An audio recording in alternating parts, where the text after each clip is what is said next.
Hey, it's Justin Goff, and I'm here with Areeba. She is a Copy Accelerator Lite member. She is only 21 years old. She lives in Pakistan and recently did about $10,000 in 2 months as a freelance copywriter. So I'm having her on to share her story because it's a pretty unique story. Um, Most of the people we have on, a lot of the people in our group are from the United States. So it's really cool to feature someone who uh, is from Pakistan and who is also a woman, which in a male dominated industry is pretty amazing. And the fact that she's 21 is also amazing. So lots of amazing stuff going for Areeba. So Areeba, welcome. And I'm excited to hear your story. Thank you, Justin. First off, and thank you for inviting me to your channel. I really appreciate that.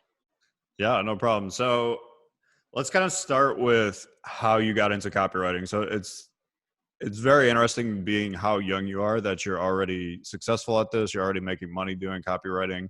I'm kind of curious, like, what was the first little nugget or the first little thing that pushed you into copywriting? So I started last year into content writing. Basically, I wanted to do USMLE, which is called United States Medical Licensing Examination, and it's got a really hefty fees. I needed to get done with it without borrowing from anyone, just on my own.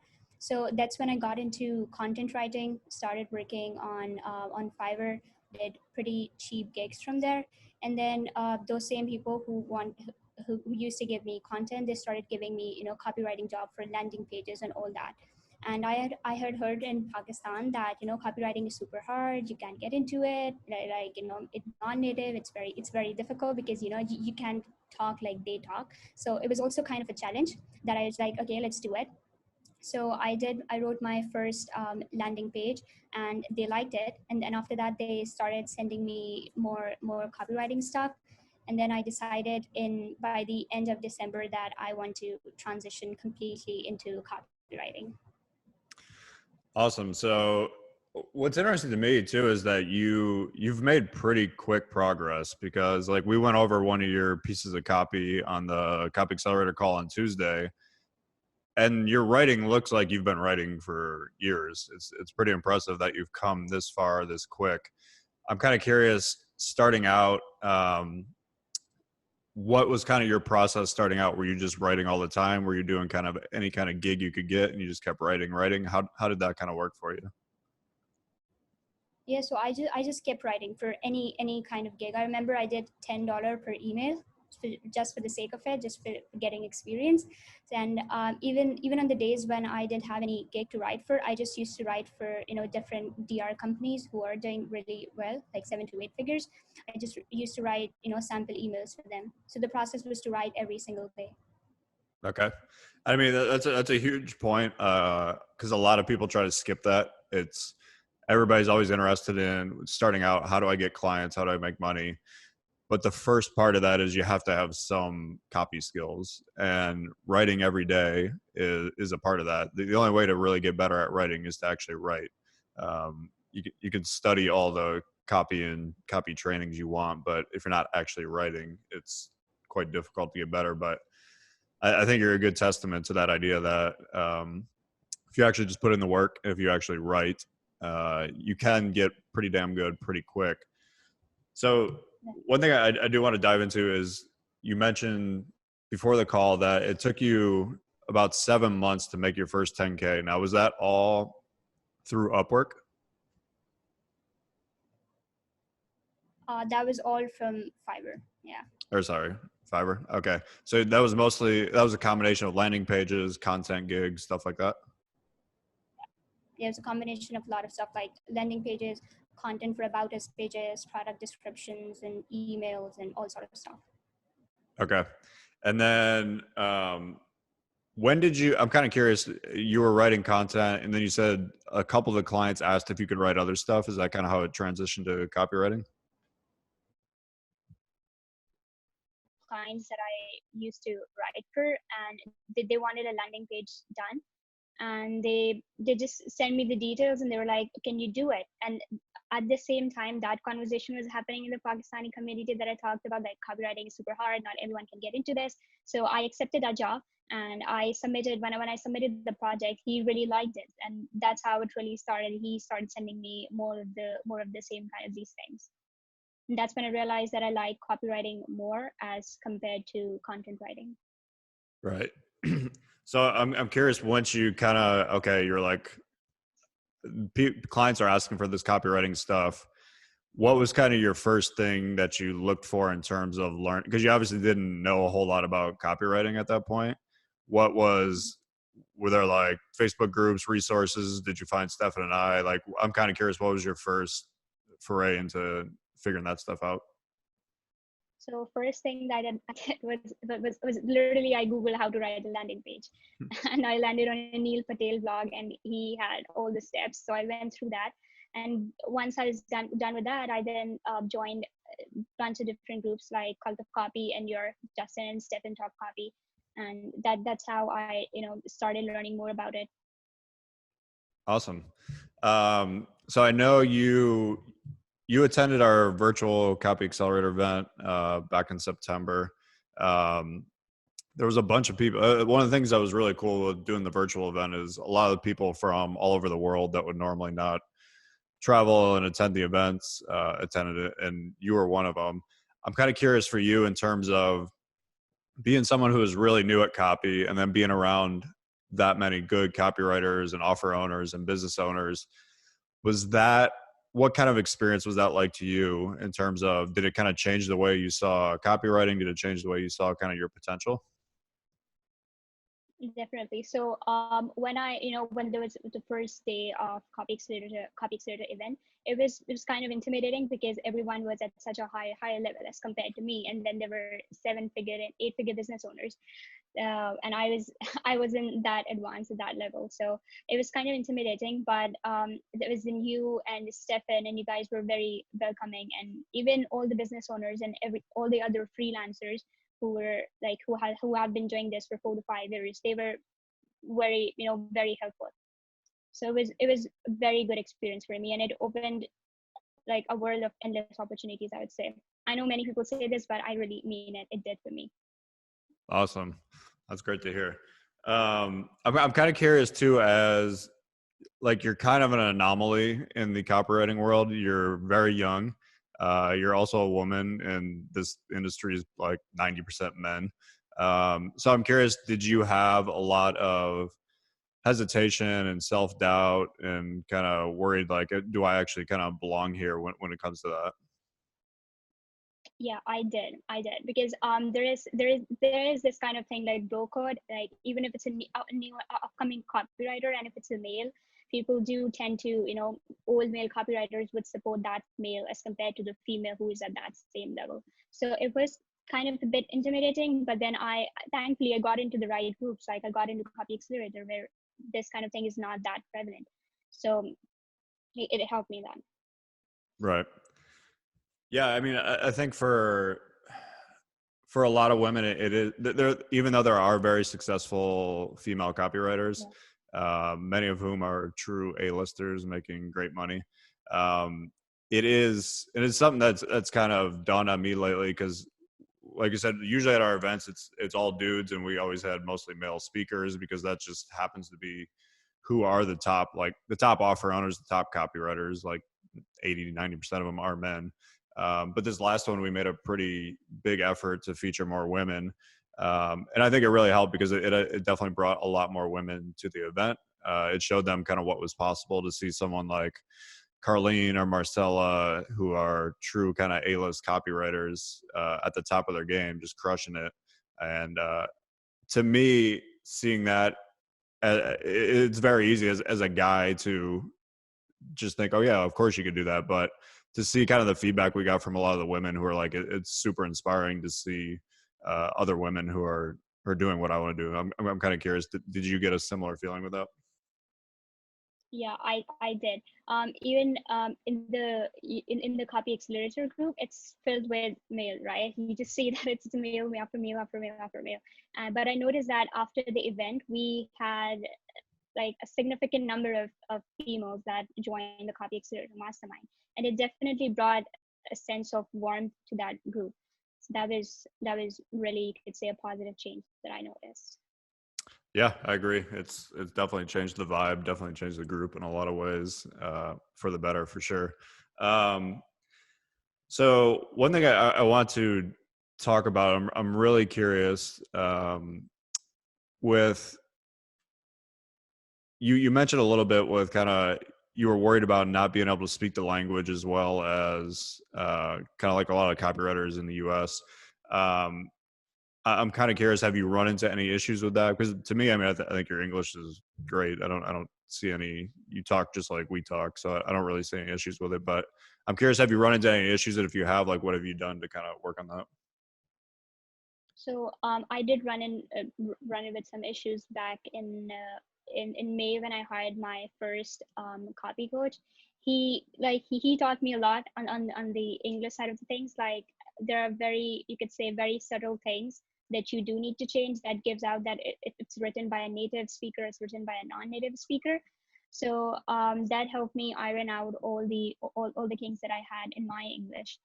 Besides this, I think like if you're working on freelancing platforms like Fiverr, Upwork, those kind of people will never notice this. But if you start working with 7 and 8 figure companies, they will immediately notice this. So like if you're a non-native writer, you do need to work on your English. And Yeah. there are like very subtle things in grammar that you do need to check out. Right. Yeah, that makes sense. I mean, it's always noticeable to me when someone is a non-native English speaker, because, like you said, there are little things that just stand out. Mhm. It's pretty obvious. Even the same thing though with like people from the UK, like the way they write compared to someone in the US. Like if they're not aware of that, it's very obvious to someone like me that okay, this is not like an American English speaker. They're Mhm. they're a British speaker. Um, all right. So one thing I want to dive into is you mentioned before the call, it took you about 7 months to get your first 10K as a copywriter, and you did most of that through Fiverr. And then you said basically around September, you joined the Copy Accelerator Lite program, and you did 10K in about 2 months. Let's kind of dive into how you got that 10K. So you mentioned, I think you went after a couple different clients. Let's break down that process because I think it would be really helpful for the copywriters that are listening to this. Mhm. So the first thing was when I was getting a retainer, I approached a 7 figure business owner. I had already approached him before the event because of just using the results in advance technique and giving him some free emails, and he liked them. So our retainer started back in August. Then in September after the event, I told him a bunch of things about the event that I got into your world, and he is great friends with you and Stefan.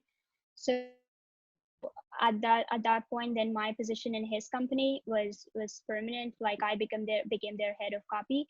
After this, I also applied for the gigs that Stefan posted, and I won a couple of those gigs. Besides that, I also won gigs that were posted by like Be the Control kind of thing.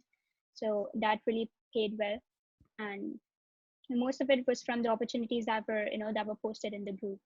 Right. Let's key in on the one you did with Vince Del Monte. So Vince Del Monte, it teaches fitness people how to start their own online coaching business.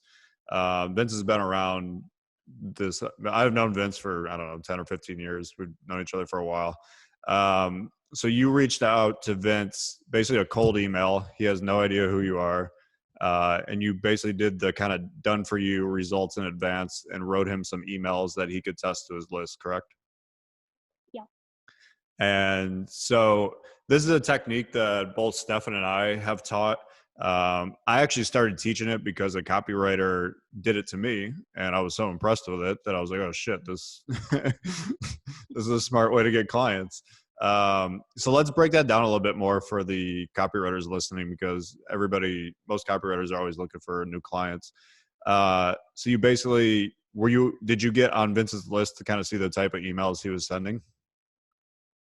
Yeah, I got into Vince's list. Basically, I searched for his name in the Facebook ad library, and I saw that he was running a bunch of ads for a 6 figure coach webinar, and I got onto that list, and then I started getting his emails. And that's when, after I got a bunch of emails, and then I deconstructed them and wrote him some copy that this is what you can test, and then I sent him over. It's just a cold email to him. Okay. How many emails did you send him? Two. It was surprisingly two. Even Vince replied with like, I don't usually reply, but you got my attention, so let's talk. That's awesome. So the one thing I want to point out there that you did that was very smart, you were very familiar with the type of emails he was already sending out. So you looked at his ads, you looked at his webinar, you got on his email list, you saw the type of stuff he's sending out. And you're like, all right, how can I could write more of these, or I could write these better. Um, that's something a lot of people, when we recommend this method, I've realized they don't actually do. They have no idea like what types of emails that list is already sending out. So I mean, the easiest way to do it is get on their list, or buy one of their cheap products so that you get on the list and you start seeing all their emails. Because when you know exactly what they're sending, it's a lot easier to figure out what you should actually write.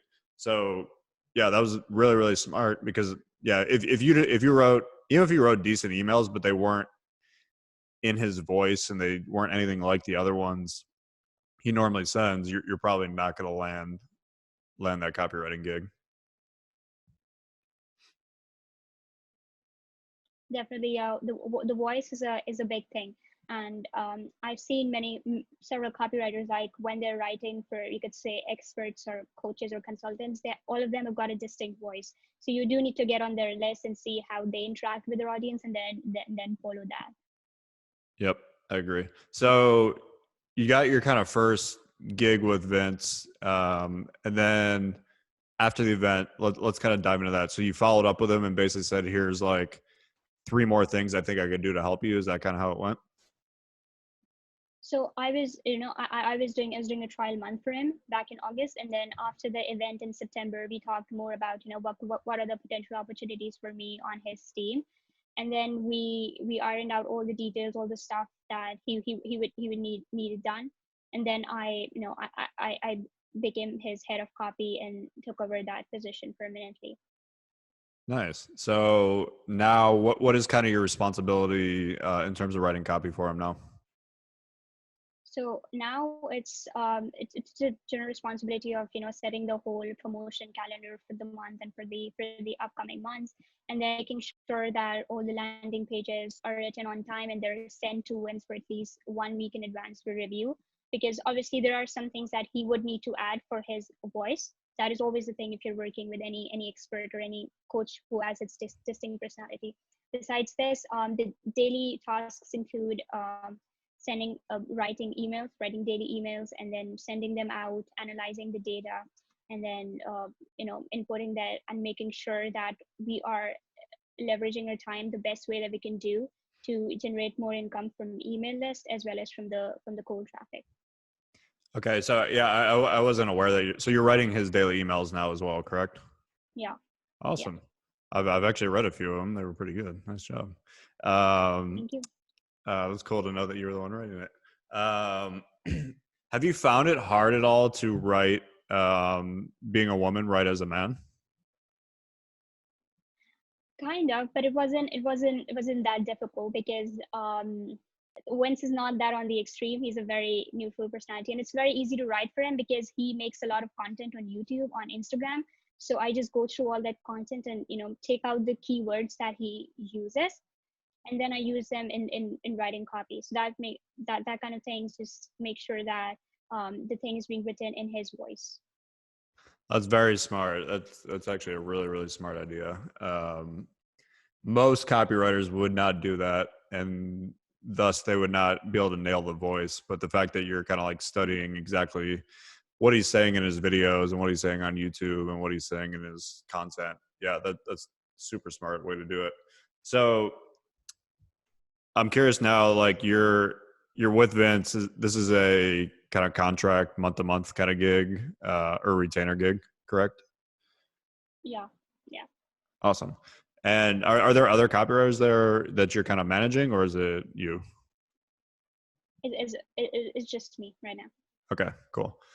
Awesome. I mean, to me, that's crazy impressive for how long you've been doing this. Like, you haven't been doing this that long. And the fact that you already have a retainer gig where you're managing the entire copy promotion and writing daily emails and writing sales pages, um, pretty amazing. But it shows you what's possible when you actually put in the work and when you're getting the kind of advice and the feedback that that's been helpful for you. Um, One thing I would like to ask, so I like to ask this of a lot of copywriters. So you've made a lot of progress so far. I'm curious about what is stuff that you kind of understand now in terms of copy or in terms of getting clients that you kind of wish you would have known when you started. When I started, I would say, just approaching more clients using the results and advanced technique.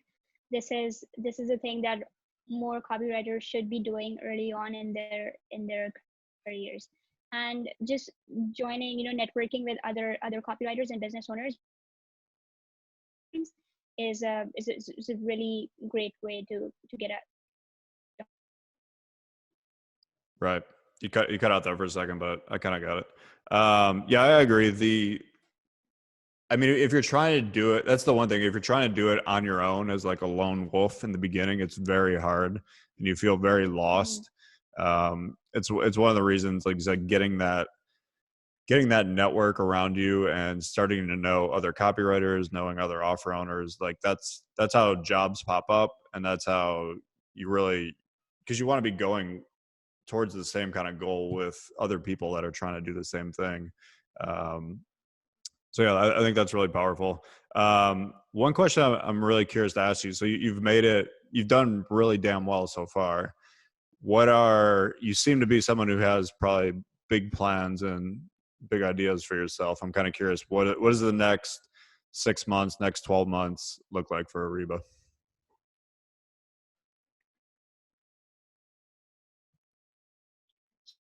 Context, like in Copy Accelerator, and before getting into the copy world, my big plan was to do USMLE, go to US, become a neurosurgeon, and just work hard till 40, and then earn enough, and then I can enjoy my life. That was my big plan. But after getting into this community, I realized there are there are endless opportunities. The thing that I thought that I would be doing 10 years down the road, I can literally do that next year. So my big plan is to to work on my own offer, and just getting that to work on ice cold traffic. That's my, you could say, the ultimate goal. Nice. Are there any like specific niche or any courses that you want to do that you want to put out yourself? So it would be in the health niche, basically info product and the supplement side. Gotcha. Cool. Um, all right. So one last question I want to ask. So you're a member of Copy Accelerator Lite, which is our uh, basically we have the Copy Accelerator full mastermind, which is about 100 people, and then the Lite program is one that's not as expensive, and we have a different kind of group of coaches in there. But you're a member of Copy Accelerator Lite. I'm curious if someone is watching this and they were thinking about possibly joining, what would you tell them, and kind of what's your experience been like with it? I would tell them to join it. So start doing this alone and just join the mastermind, because right now you guys added two more coaches to give us a review on our copy, which is excellent. And besides this, if you've got any questions, you can just pop it in the group and you'll get in. Most of the time, it's an instant reply. I remember, I think it was last week, I had written one of the leads and it was bombing on cold traffic. Like, it got zero sales. I was kind of anxious about it. So it was Sunday and I just posted in the group, and then Sabah replied, Lutfi replied, Lauren replied, and all of them gave me really good options of what I need to do next. And like by Monday, I had it up and running, and it was bringing in sales. So this is the power of a community. I could have gone alone and just overthink this, and I might not have, you could say, brought in any sales if I didn't get any help. So it's great to be a part of community where you can ask questions and get feedback. It really helps you. Yep. Yeah, I mean, I feel like you do a great job of participating and not only asking for help, um, but also kind of giving feedback as well. And it's true. It's one of those things. Like it's awesome for me to see that happening, because like when I was starting out with internet marketing stuff, I didn't have any of that. I tried to like just learn everything on my own. I'd read like a random blog post about somebody that was doing this with pay-per-click ads. I'm like, oh, I'll try that. And like, I had no idea what I was doing. I had nobody to talk to who knew what they were doing. So in many ways, I'm very jealous of all of you guys who have mentors and people a group around you to help you. But it's awesome to hear that you're doing so well. This, like I said, I think you're a great testament to this idea that anyone who puts in the work can do this. The fact that you're 21 years old, you're not a native English speaker, you live in Pakistan, and you've already made $20,000 with copywriting is pretty amazing to me, honestly. And the cool thing is, like, you're just kind of scratching the surface. Like, your copy is actually very good, and you're only going to get better. So, I mean, I'm really excited to see where you are 6 months from now, a year from now, 5 years from now, because I think you're on a path where really, I mean, whatever you want to do, you're going to be able to do, which is cool to see. Yeah, definitely. Thanks to you and Stefan for providing such a great community. I mean, that's you could say a major driver for force for anything, for everything. Awesome. So let's wrap up. I really appreciate, like I said, appreciate you coming on, sharing your story. It's been amazing to see how much progress you've made so quickly. I'm looking forward to seeing what you're going to do over the next year or so. I think you're definitely helping, especially by doing this video, you're helping inspire a lot of other women and a lot of other people that are kind of outside the United States that are wondering if is it possible to actually be a copywriter. Yeah, so appreciate you coming on and thank you for doing this. Thank you, Dustin.